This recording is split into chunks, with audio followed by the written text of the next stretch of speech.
Hello there ladies and gentlemen, I'm Paul TX141 Walsh, welcoming you to an all new World of Warships video today on our channel. In today's episode we shall be setting sail in our Tier 4 Premium Japanese light cruiser known as the Yubari. But we're not sailing alone today in this Tier 5 matchup, a standard battle on the map New Dawn, featuring an absolute ton of cruisers as you can see.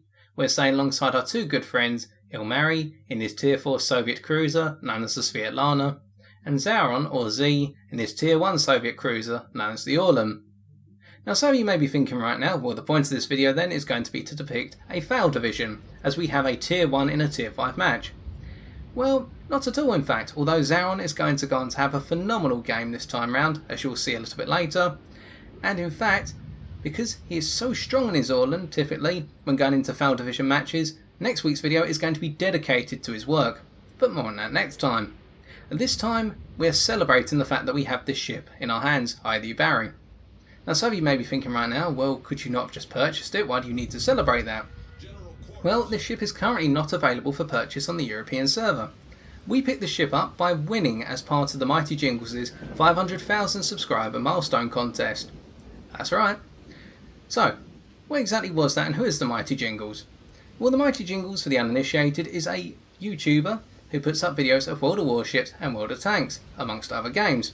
He decided to run a competition upon reaching the 500,000 subscriber milestone dedicated to the two games I've just mentioned, whereby you could enter a video in either category.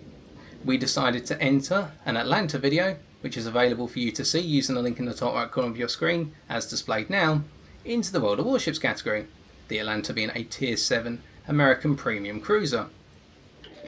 We decided to take part just to see what would happen, and very quickly we made it into the shortlist out of an absolute huge number of entrants, and then we made it into the winners list.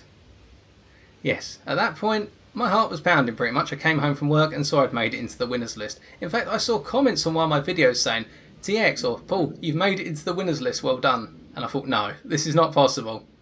And then it got even better, because when the Mighty Jingles finally put up his video to say who the winners were, and for reference, if you came first, or you were in the first place category, you'd pick yourself up a Tier 7 Premium United States Navy destroyer known as the Sims. If you came in the second place category, you'd pick up the ship on your screen right now. And if you came in the third place category, you'd pick up a set of flags, if I remember correctly. Well, we came in the second place group. And to see some of the footage from my entry being put up on the Mighty Jingles' channel and him commenting over it, oh man, wow, that was something. So, as a result, that's why we got this ship, and now, let's give our first impressions on it for the rest of the video. So what do you need to know about the Yubari as we open fire on an enemy cruiser with high explosive? Well, let's talk about the guns first, because we are going to be using those mostly during this game, rather than our torpedoes or indeed our anti-aircraft batteries.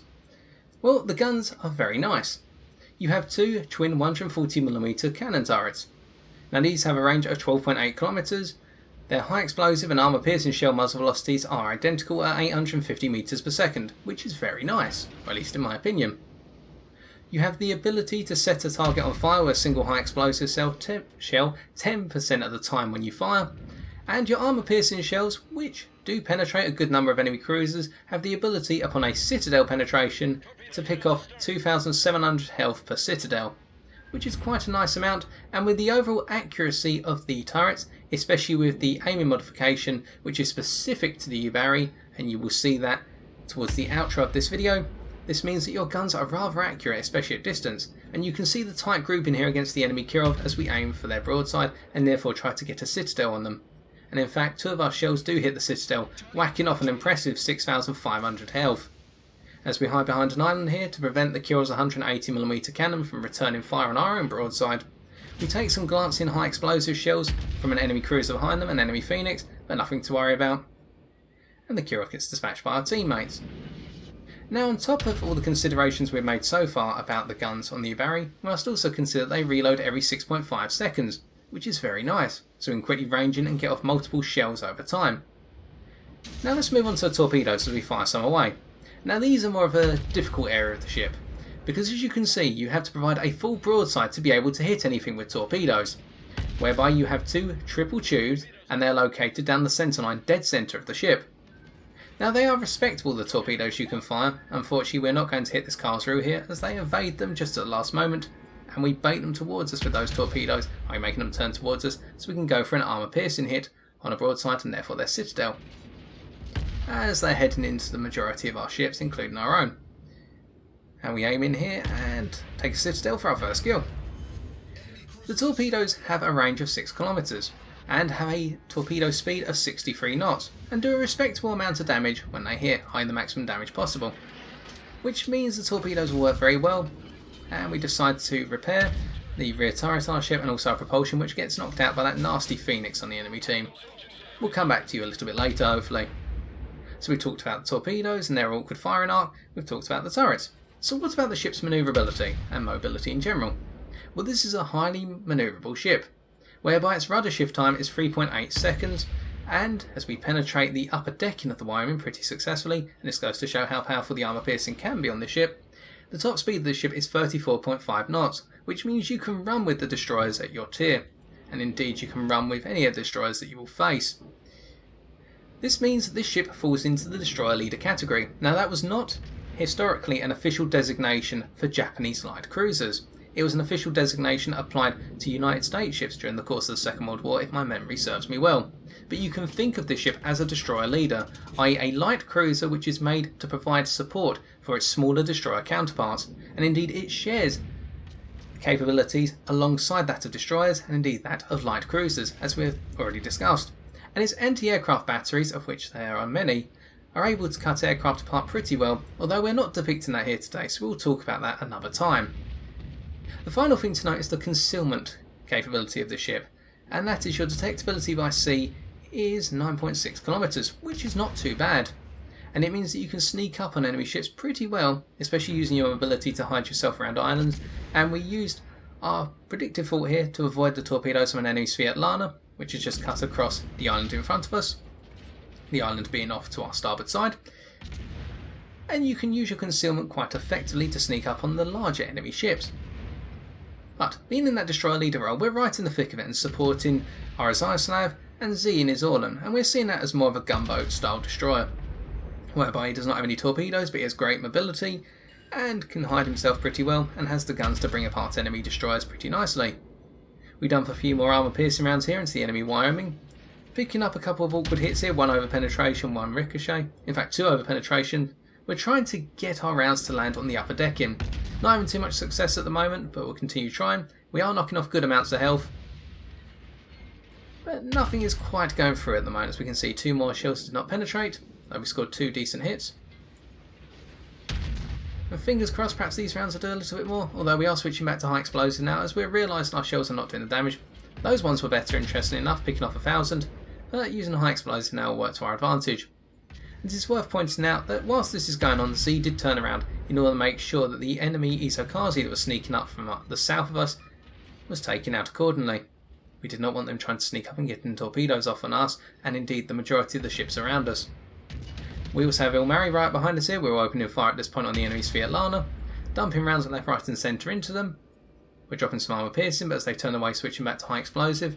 As we can see, at distances of 6.5 kilometres all the way out to 10 kilometres, it is very easy to get some good hits off. And see how that 10% fire chance is working in our favour, setting the Svetlana on fire. But unfortunately they put the fire out very quickly. The Svetlana goes crashing into an island, they ground themselves, and is trying to reverse out. Unfortunately our shells land a little bit too far behind them, and we're throwing some more shells. Hopefully we can get the kill. There we go, kill number 2, and another fire set, interestingly enough, or ironically we should say, as we take a return shot from them and our propulsion gets knocked out once more. And we can see here how the low durability, and we forgot to talk about that actually, the low durability of the Yubari can come back to haunt you, whereby if you take shells towards the rear of the ship you'll find that your steering and your propulsion can get knocked out rather quickly. Indeed the turrets can be damaged quite easily, although not too noticeably, nothing different from what you would see on your typical destroyer, and this ship is quite easy to citadel when it presents a broadside or even a slightly angled one, because if I remember correctly its armour profile consists of no more than 60mm at most, meaning your citadel can be penetrated quite easily by even the lighter caliber guns of the destroyers you will encounter. And it is a bit risky of us here to present a broadside to the enemy Wyoming, but we are feeling that Ilmari's Svetlana will be the Wyoming's prime target, and indeed they're opening fire on Ilmari instead of us for the time being, so we called that right, as Ilmari presents a straight profile towards the enemy Wyoming, not a broadside, and the Wyoming tries to dump a couple of rounds towards us but overshoots. Armour piercing rounds, very nasty rounds, and they land just a little bit off to our starboard side, aimed a little bit short by the looks of things, but we put some nice rounds in, armour piercing rounds at that. Now we're going to make our way towards the enemy flag at this point, having contested the centre of the map for the majority of the time, with our team starting off in the southwestern spawn and gradually making their way into the centre predominantly. And that was simply because of the lack of destroyers on either team. There was only one destroyer per team, so we decided to make the most of that. We can see again our fire chance coming into play with our high explosive shells setting a fire on the Phoenix, although it appears as though they've put the fire out, and we're trying to dump some armour piercing rounds in at this point, getting a nice hit there. And hopefully with their broadside turn out we'll get even some more hits. Almost. But Ilmari gets knocked out by the enemy Phoenix but takes them down with him, picking up an It's Just a Flesh Wound award. And at this point we decide to look towards our port side, whereby an enemy Kuma is gradually creeping towards the capture circle to try and cover us off, and we're going to take on the Kuma head to head, our tier 4 Japanese cruiser counterpart that is not a premium ship. Now at this point we're just pulling back a little bit, getting ready to attack them. We want to get as close as possible so that way we can dodge their torpedoes, of which they have a lot of them, and then we can try and get right in close and use our armour piercing to rip them to pieces. We fire some armour piercing over the island towards their broadside, picking up some penetrations towards the rear. In fact 2 rounds over penetrate at that point and 1 does not go through. Pardon me. Open up with some more rounds, getting a ricochet and 2 over penetrations. Not too much luck so far. And the Kuma at this point is turned towards us. They may have already fired some torpedoes and we take a nasty hit from an enemy battleship behind us. I believe it is a Miyogi. But we press on. Straight towards the Kuma. They're heading directly towards us. And here's the torpedoes. Let's dodge them. And show the manoeuvrability of the Yubari work here as we dodge past them. We're getting as close as possible. We're going to use our bow turret in order to take them out. Load up the armour piercing and away. There we go. 2 Citadel hits. That's enough. So now up to 44,767 damage. We've acquitted ourselves quite well at this point, but there's still more to do. 2 enemy battleships remaining and we can sit in the camp now and bait them towards us. Zaron, for reference, in his tier 1 Orlan, is still alive, hanging towards the southern side of the map, just gradually harassing the enemy Miyogi with some high explosive rounds trying to set a fire. In the meantime we open up with some high explosive of our own to try and set the Miyogi on fire and gradually whittle their health state down a little bit more. Our rounds fell a little bit short that time, and here we are making a critical mistake of continually presenting a broadside to Miyogi, and now our luck, we are really riding our luck. We're receiving over penetration from the Miyogi's main cannon, 1 shell going through the bow of our ship, and we set the enemy Miyogi on fire. They put the fire out, they open up with some more rounds at this point, and we continue to present a broadside, and I apologise for this, ladies and gentlemen. This is bad play on my part. I do not recommend doing this. I've learned the hard way in other games what happens if you continually present a broadside towards an enemy battleship in the Yubari. You get slaughtered. If they hit your citadel once, you'll lose at least half of your health, because you only have 18,700 health points as standard. Even with the tier 4 captain skill, it's not going to increase that much, only by 1,600 HP. But nonetheless, we put another fire on the enemy Miyogi, they put the fire out, and we continue to dump rounds into them, trying to pick up what would be our 4th kill at this point. They seem to be aiming towards one of our teammates. We set another fire, and that's this fire chance coming into play, at 10%. And by the looks of things, the fire's going to kill them off for kill number 4. There we go. Okay, 4 kills. Now wouldn't it be lovely in our first impressions review if we could get ourselves a Kraken, eh? Just an enemy Wyoming stands between us and a Kraken. Now we're starting to realise here we're going to try and get our torpedoes off, and we're trying to anticipate that the Wyoming will come through the middle, but instead of turning towards us, they will stay on a course whereby they'll try and present a full angle broadside. Alternatively, they will turn away, anticipating that torpedoes will be on their way. So we're thinking right now, do not aim at the recommended direction, but aim just a little bit beyond it, so that way the Wyoming will sail into our torps when they try to turn away.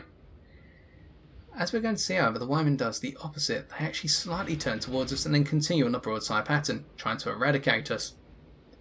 And some of you right now, especially the more professional players, you will be screaming out, please stop showing your broadside to an enemy battleship. I apologise. We're trying to penetrate the enemy Wyoming with armour piercing at this point, zooming in to see where our rounds are going. Unfortunately, it's not quite working. We're trying to hit that upper decking armour, but we just can't find it this time compared to the Wyoming from earlier. And here's our luck. Whew, that was a lucky one.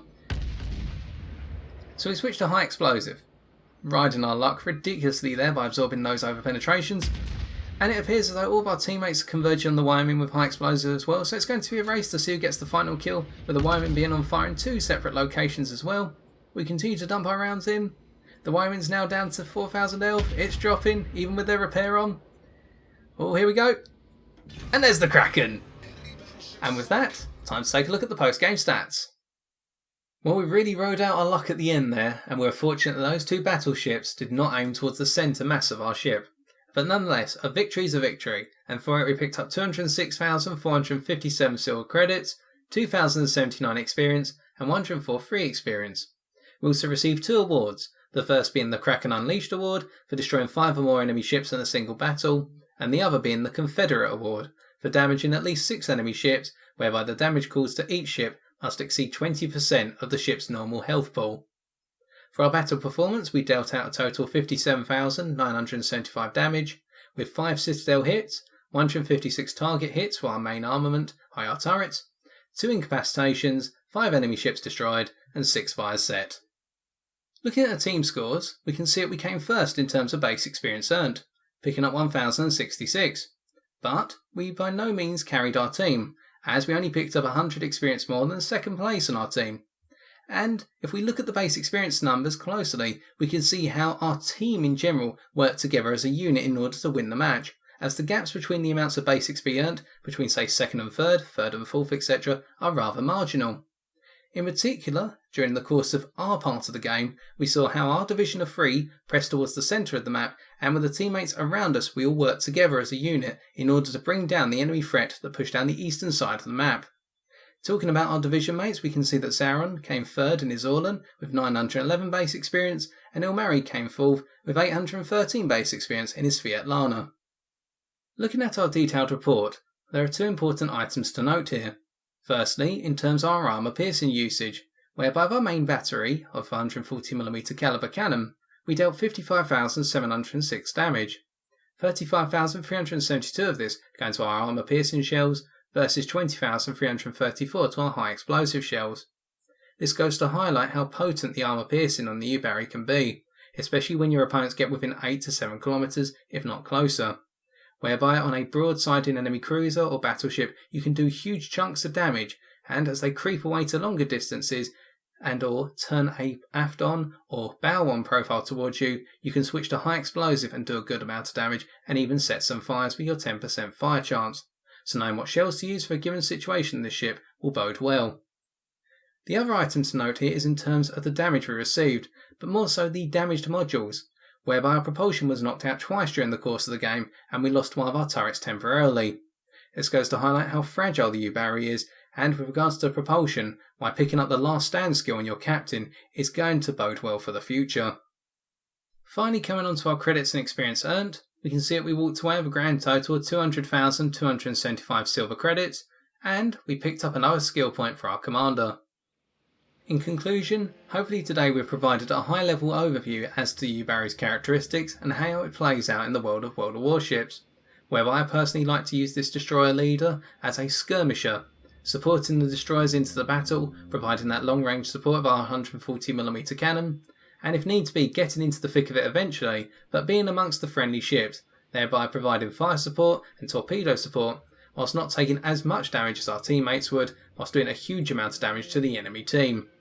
One has to keep in mind the ship's low durability, especially with regards to its modules, and this can be used to great effect by your opponents. And if you do encounter an enemy Yubari and you're in a tier 4 cruiser, also remember that compared to the Yubari, you will typically have a lot more guns to spare, and as a result, when you go broadside to broadside, you can get a lot more shots off per broadside on the Yubari than they can get on you. I would also like to take this opportunity to say thank you Mr. Jingles for selecting me to be a winner of your 500,000 subscriber milestone competition and thereby rewarding me with this ship. I wish you continued success on your channel all the way up to the next 500,000 subscribers, which coincidentally will mean you'll have 1 million subscribers, and that will be something to look forward to. But that is all I've got time for today, ladies and gentlemen, and if you have enjoyed this video, why not leave a like, comment or subscribe for future World of Warships videos on my channel. But until next time, take care and fair seas.